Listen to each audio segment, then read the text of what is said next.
அஸ்ஸலாமு அலைக்கும் வரஹ்மத்துல்லாஹி வபரகாத்துஹு. அன்பார்ந்த சகோதரர்களே சகோதரிகளே, இன்றைய 24வது வகுப்பினுடைய தொடரில்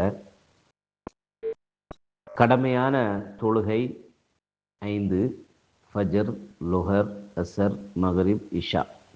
இந்த தொழுகைகளை பொறுத்த வரைக்கும் ஆண்கள் பள்ளியில் தொழணும், பெண்கள் பள்ளிக்கு வந்தால் குற்றமில்லை, ஆனால் வீடுகளில் தொழுவது சால சிறந்தது. இந்த தொழுகையை பள்ளிவாசல்களை நிறைவேற்றணும்.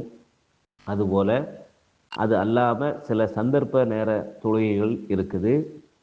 அதில் நாம் இதுவரைக்கும் பார்த்தது மழை வேண்டி பிரார்த்தனை செய்கிறது, கிரகணங்கள் ஏற்படும் பொழுது கிரகண தொழுகை, ஒரு முஸ்லிமான மனிதர் இறந்து விட்டால் அவருக்கு தொழுகை ஜனாசா தொழுகை நடத்தி அடக்கம் செய்தல், அதுபோல் வாராந்திர வெள்ளிக்கிழமை ஜும்மாவுடைய தொழுகை, பெருநாளுடைய தொழுகை, இப்படியாக சில தொழுகைகளை நாம் தெரிந்து கொண்டோம். இன்றைக்கி நாம் பார்க்கக்கூடிய தொழுகை என்ன அப்படின்னு சொன்னால் ஃபர்லுன்னா கட்டாய கடமை. அந்த 5 நேரம் தொழுவது ஒரு நாளைக்கு கட்டாயமான கடமை. அதை நிறைவேற்றவில்லை என்றால் அதற்காக அல்லாஹ் விசாரணை தொடுப்பான். அவன் நாடினால் தண்டிப்பான், மன்னிக்கலாம், ஆனால் விசாரணை உண்டு கட்டாயமாக. அந்த ஃபர்லு கட்டாய கடமை அல்லாத சில உபரியான எக்ஸ்ட்ராவான சுன்னத்தான விரும்பத்தக்க சில உபரியான வணக்க வழிபாடுகள் இருக்குது. அந்த வணக்க வழிபாடுகளுடைய சிறப்பை பற்றி முகமது நபி ஸல்லல்லாஹு அலைஹி வஸல்லம் அவர்கள் சொன்னார்கள். அது ஒரு செய்தி, அபூதாவுது என்ற ஒரு ஹதீஸ் தொகுப்பு, நபி மொழி தொகுப்பில் நபியுடைய தோழராகிய அபூ ஹுரைரா என்ற நபி தோழர் இந்த செய்தியை நபி வாயிலிருந்து கேட்டு மனனம் செய்து சொல்லி காட்டுகின்றார்கள். ஒரு முகமது நபி ஸல்லல்லாஹு அலைஹி வஸல்லம் அவர்கள் கூறினார்கள், மறுமை நாளில் மக்கள் அனைவரிடமும் அவர்கள் செய்த செயல்களை பற்றி அல்லாஹ் விசாரிக்கும் போது முதலில் விசாரிக்கப்படுவது தொழுகை பற்றி தான். இறைவன் தனது மலக்குமார்களை பார்த்து அவன் அவற்றை நன்கு அறிந்த நிலையில், அவனுக்கு எல்லாம் தெரியும், இருந்தாலும் அல்லாஹ் மலக்குமார்களிடத்தில் வானவ தூதர்கள்ட்ட சொல்வான், எனது இந்த அடியான் தனது தொழுகைகளை தினமும் தொழ வேண்டிய அந்த 5 நேர தொழுகையை தன் வாழ்நாள் முழுவதும், பருவ வயது அடைந்ததிலிருந்து வாழ்நாள் முழுவதும் முறையாக பூர்த்தி செய்து உள்ளாரா அல்லது அதில் ஏதாவது குறை வைத்து உள்ளாரா என்று அல்லாஹ் வானவ தூதர்களை விட்டு அந்த அடியானுடைய பதிவேட்டை பார்க்க சொல்லுவான். அல்லாஹ்வுக்கு எல்லாம் தெரிந்தாலும் இது நடக்கக்கூடிய ஒரு நிகழ்வு. அதற்கு மாணவர்கள் சொல்வார்கள், தொழுகைகளை அவருடைய பதிவேட்டில் அவர் பரிபூர்ணப்படுத்தி இருந்தால் பூர்ணமான கூலி அவருக்கு கிடைக்கும், பதியப்படும். அதில் ஏதாவது குறை இருந்தால் அல்லாஹ் தனது மலக்குமார்களை நோக்கி, இந்த எனது அடியான் ஃபர்ல் தொழுகையில் சில குறைகள் இருந்தாலும் பூர்த்தி பண்ணாமல் இருந்தாலும் உபரியான சுன்னத்தான வணக்க வழிபாடுகளில் தொழுகைகளில் ஈடுபட்டுள்ளானா என்று கேட்பான். அவ்வாறு அவன் சுன்னத்தான உபரியான எக்ஸ்ட்ராவான தொழுகைகளை தொழுது இருந்தால், ஃபர்லான தொழுகையில் கடமையாக்கப்பட்ட 5 வேளை தொழுகையில் ஏதாவது அந்த செயல்களில் குறைகள் இருந்தால் அதை அந்த உபரியான வணக்க வழிபாடுகளை கொண்டு அதை பூர்த்தி செய்யுமாறு அல்லாஹ் கட்டளையிடுவான். இதுபோன்றே ஏனைய எல்லா செயல்களுக்கும் விசாரணை எடுத்துக்கொள்ளப்படும் என்று முகமது நபி ஸல்லல்லாஹு அலைஹி வஸல்லம் அவர்கள் சொன்னார். அதனால தான் ரமலான் மாதம் நம்ம நோன்பு வைக்கிறோம். அது போக சுன்னத்தான சில நோன்புகளை நாம் வைக்கிறோம். அது எதுக்காகன்னா, கடமையான நோன்புகளில் சில குறை நிறைகள் இருந்தால் அதுக்காக அல்லாஹ் குற்றம் பிடிக்காமல் இருப்பதற்கு, அந்த பேலன்ஸான நன்மைகளை பூர்த்தி செய்வதற்கு இந்த உபரியான நோன்புகள் மூலயமா அதை அல்லாஹ் ஈடு கட்டுவான், சரி கட்டுவான் என்பதை முகமது நபி அவர்கள் சொன்னார்கள் என்பதை ஹதீஸில் பார்க்குறோம். சரி, அந்த அடிப்படையில் ஒரு அடியான், இன்னொரு சிறப்பு, ஒரு அடியான் இறைவன் அவன் மீது கடமையாக்கிய கடமையான செயல்களை செய்து இறைவனிடத்தில் நெருங்குவதை போன்று ஒரு அடியான் கடமையான தொழுகை அல்லாமல் உபரியான வணக்க வழிபாடுகள் அதிகமாக செய்து கடமையான தொழுகையை நிறைவேற்றி இறைவனை நெருங்குகின்ற மனிதரை காட்டிலும் உபரியான வணக்க வழிபாடுகளை கடமையோடு சேர்த்து உபரியான வணக்க வழிபாடுகள் அதிகம் செய்யக்கூடிய அடியான் இறைவனிடத்தில் ரொம்ப நெருக்கமாகி போகின்றான் என்பது ஹதீஸில் சொல்லப்பட்டுள்ள விஷயம். அதனால் உபரியான வணக்க வழிபாடுகள் மூலியமாக நம்ம இறைவனை நாம் அதிகமாக ரொம்ப நெருங்கக்கூடிய ஒரு வாய்ப்பு அதன் மூலியம் நமக்கு இருக்குது அப்படிங்கிறத நம்ம புரிந்து கொள்ளணும். சரி, இப்போ விஷயத்துக்கு வாருங்கள். கடமையான தொழுகை ஒரு நாளைக்கு 5 தொழுகை இருக்குது, அது தெரியும். அந்த 5 தொழுகை அல்லாத உபரியான சில சுன்னத்தான வணக்க வழிபாடுகள் என்னென்ன இருக்குது அப்படிங்கிறத இப்போ நாம் பார்க்க போகிறோம். கடமையான 5 நேர தொழுகைக்கு முன்னாடி பின்னாடி சில சுன்னத்தான தொழுகைகள் உபரியான எக்ஸ்ட்ராவான சுன்னத்து உபரி எல்லாமே ஒன்று தான். அந்த தொழுகைகளை பற்றிய விவரத்தை நான் இப்போ உங்களுக்கு சொல்கிறேன் பாருங்கள். ஃபஜ்ர் தொழுகை, இந்த ஃபஜ்ருக்கு இன்னொரு பேர் சுபுஹு தொழுகை. இந்த தொழுகைக்கு முன்னாடி ஒரு 2 ரக்காத், இந்த ஃபர்லு தொழுகையை நம்ம தொழுகிறதுக்கு முன்னாடி ஒரு 2 ரக்காத் உபரியாக சுன்னத்தாக தொழணும். அந்த 2 ரக்காத்துகள்லையும் முதல் 2 ரக்காத்தில் சூரத்துல் ஃபாத்திஹா நம்ம ஓதுனதுக்கு பிறகு குர்ஆன்லேருந்து துணை சூறாவாக துணை அத்தியாயமாக சின்ன சின்ன சூறாக்கள் நிறைய குர்ஆனில் இருக்குது. அவற்றிலிருந்து சூரத்துல் காஃபிரூன் என்ற அத்தியாயத்தை ஓதிக்கொள்ளணும். பிறகு 2வது ரக்காத்துக்கு நிலைக்கு நம்ம சூரத்துல் ஃபாத்திஹா ஓதியதற்கு பிறகு துணை சூறாவாக சூரத்துல் இஹ்லாஸ் எனப்படும் குல் அல்லாஹு அஹத் அல்லாஹு ஸமத் என்ற துணை சூறாவை நாம் ஓதி அந்த 2 ரக்காத்து தொழுகையை சுருக்கமாக நம்ம தொழுதுக்கிடணும்.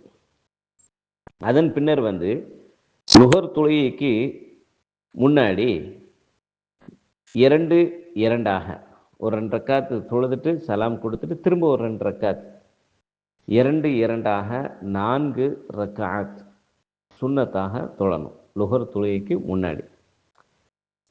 அதுக்கு பிறகு லுஹர் 4 ரக்காத் தொழுது முடித்ததுக்கு பிறகு லுஹர் தொழுகைக்கு பின்னாடி ஒரு 2 ரக்காத்து எக்ஸ்ட்ராவாக நாம் தொழணும், சுன்னத்தாக தொழணும். இது தொழல்னா பாவமானா பாவம் கிடையாது, குற்றம்லாம் கிடையாது. தொழுதால் இறைவனிடத்தில் அதிக கூலி நன்மை நெருக்கம் கிடைக்கும். இப்போ இந்த லுஹர் தொழுகைக்கு முன்னால் தவறு போயிடுச்சு, எனக்கு தொழுகிறதுக்கு வாய்ப்பு இல்லை அப்படின்னா லுஹர் தொழுகைக்கு பிறகு முன் சுன்னத்து லுஹர் தொழுகைக்கு முன்னாடி தொழக்கூடிய அந்த சுன்னத்து 4 ரக்காத்துகளை 2-2ஆக நான் லுஹர் தொழுகைக்கு பிறகு அதை நான் நிறைவேற்றுகிறேன் என்று நினைத்து கொண்டு அந்த விடுபட்டு போன சுன்னத்தான லுஹருக்கு முன்னால் உள்ள 4 ரக்காத்துகளை 2-2ஆக லுஹருக்கு பிறகு கூட நம்ம தொழுது கொள்ளலாம். என்றைக்காவது ஒரு நாளைக்கு தவறி போகும் பொழுது. அடுத்து அசர் தொழுகைக்கு முன்னாடியோ பின்னாடியோ எந்த தொழுகையும் கிடையாது. அதுபோல் அசர் தொழுகைக்கு பிறகு மகரிபு தொழுகைக்கு முன்னாடி எதுவும் கிடையாது. மகரிபு தொழுகை கடமையான மகரிபு தொழுகையை தொழுது முடித்ததுக்கு பிறகு 2 ரக்காத்துகள் தொழுவது. அதுபோல் இஷா தொழுகை, இஷா தொழுகைக்கு முன்னாடி எதுவும் இல்லை, இஷா தொழுகைக்கு பிறகு 2 ரக்காத்துகள். ஆக மொத்தத்தில் ஒரு நாளைக்கு ஃபர்லான 5 நேர தொழுகை அல்லாமல் அந்த தொழுகைகளுக்கு சில தொழுகைகளுக்கு முன்னாடியோ சில தொழுகைகளுக்கு முன்னும் பின்னுமாக சில தொழுகைகளுக்கு பின்னாடி மட்டும் சில தொழுகைகளுக்கு முன்பின் சுன்னத்து எதுவும் சொல்லப்படலை. ஆக அது ஒரு 12 ரக்காத்து இருக்கிறது. சுபு தொழுகைக்கு முன்னாடி 2, லுஹர் தொழுகைக்கு முன்னாடி 2-2ஆக 4 ரக்காத்து, லுஹர் தொழுகைக்கு பிறகு 2, மகரிபு தொழுகைக்கு பிறகு 2, இஷா தொழுகைக்கு பிறகு 2. ஆக மொத்தத்தில் இந்த 12 ரக்காத்துகளை ஒரு நாளைக்கு ஒரு மனிதர் பேணி வந்தார் என்று சொன்னால் அவருக்கு சொர்க்கத்தில் ஒரு மாளிகை கட்டி எழுப்பி கொடுக்கப்படுகிறது என்று நபி அவர்கள் சொல்லியிருக்கிறாங்க. இதுவும் அந்த உபரியான தொழுகை நம்ம பேணுவதனுடைய சிறப்பாக முகமது நபி சொன்ன விஷயம். இது அல்லாமல் இரவு தொழுகை, அதாவது வித்ரு தொழுகை, இதுக்கு பல பெயர்கள் சொல்லப்பட்டு இருக்கு. இஷா தொழுகை இரவில் கடைசியாக தொழக்கூடிய தொழுகை. அந்த இஷா தொழுகைக்கு பிறகுல இருந்து சூரியன் உதயமாகக்கூடிய, அதாவது வைகறை வரை உள்ள டைம், அந்த இடைப்பட்ட அந்த கேப்பில், இடைப்பட்ட நேரங்களில் ஆரம்ப நேரத்திலேயோ அல்லது தூங்கி எழுந்து நடுநிசி இரவிலேயோ அல்லது இரவனுடைய கடைசி, இரவு மூன்றாக பிரித்து மூன்றில் மூன்றாவது பங்கு, அதாவது ஃபஜ்ர் தொழுகைக்கு பாங்கு சொல்வதற்கு முந்தைய 1 மணி நேரம் 1.5 மணி நேரத்துக்கு உள்ள அந்த டயத்தில் நாம் அந்த இரவு தொழுகையை தொழுவது மிகவும் சிறப்பு வாய்ந்தது.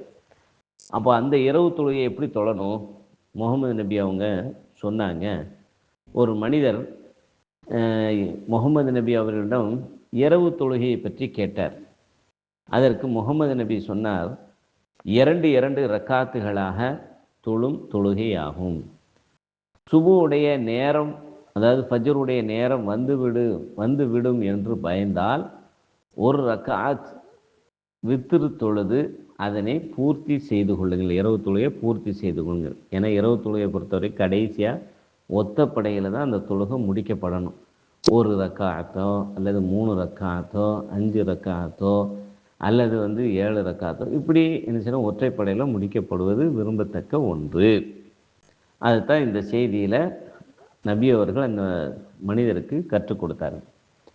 அதற்கு பிறகு இந்த தொழுகையுடைய நேரம், இஷா தொழுகைக்கு பிறகுல இருந்து ஃபஜ்ர் உதயமாகும் வரைக்கும் உண்டான இடைப்பட்ட நேரத்தில் தொழுகின்ற அந்த தொழுகைக்கு இரவு தொழுகை என்று பெயர். அதை ஒற்றைப்படையாக அந்த தொழுகையை முடிப்பதனால அதற்கு வித்ர் என்ற பெயர்.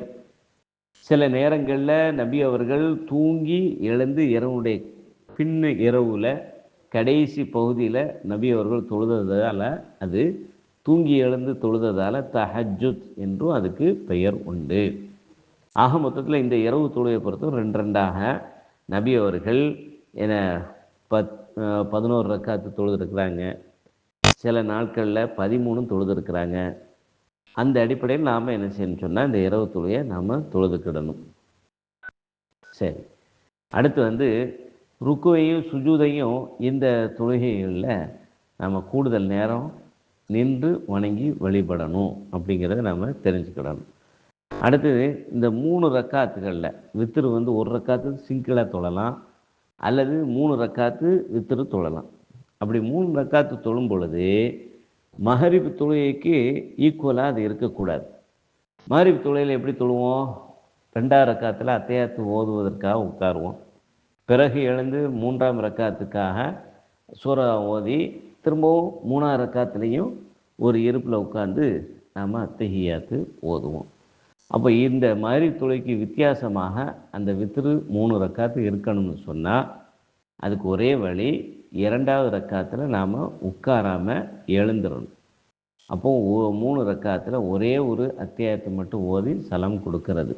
இதை நாம் புரிந்து கொள்ளணும். சரி, இப்போ இந்த வித்ரு தொழுகையில் 3 ரக்காத்து நம்ம தொழுதோம்னா என்னென்ன ஓதணும், என்னென்ன ரசூலா ஓதுனாங்க அப்படின்னு பார்த்தா, வித்ரு தொழுகையினுடைய முதல் ரக்காத்தில் சூரத்துல் ஃபாத்திஹா முதல்ல ஓதுவாங்க. அது பிறகு துணை சூறா சப்பிஹ் இஸ்ம ரப்பிக்கல் ஆலா என தொடங்குகின்ற சூரத்துல் ஆலா என்ற அத்தியாயத்தை ஓதுவார்கள். பிறகு 2ஆம் ரக்காத்தில் சூரத்துல் ஃபாத்திஹா ஓதிட்டு துணை சூறா ஓதும் பொழுது சூரத்துல் காஃபிரூன், குல் யா ஐயுஹல் காஃபிரூன் என்ற ஒரு சூறாவை ஓதுவாங்க. 3ஆவதாக சூரத்துல் ஃபாத்தியாவுக்கு பிறகு சூரத்துல் இஹ்லாஸை ஓதுவாங்க அப்படிங்கிறது ஹதீஸில் சொல்லப்பட்டுள்ள விஷயமாக இருக்கிறது. ஆக இந்த அடிப்படையில் இரவு தொழுகையோ தஹஜ்ஜுத் தொழுகையோ வித்ரு தொழுகையோ நாம் இந்த அடிப்படையில் இரவு தொழுகையை நாம் நிறைவேற்றி கொள்ளணும். இப்படி ஒரு சுன்னத்தான வணக்க வழிபாட்டு முறை இருக்கிறது என்பதை நாம் அறிந்து கொள்வோம். அதுபோல் இன்னும் சில சுன்னத்தான தொழுகைகள் இருக்குது. அது இன்ஷா அல்லாஹ் அடுத்த வகுப்பில் அதை நாம் பார்ப்போம். அஸ்ஸலாமு அலைக்கும்.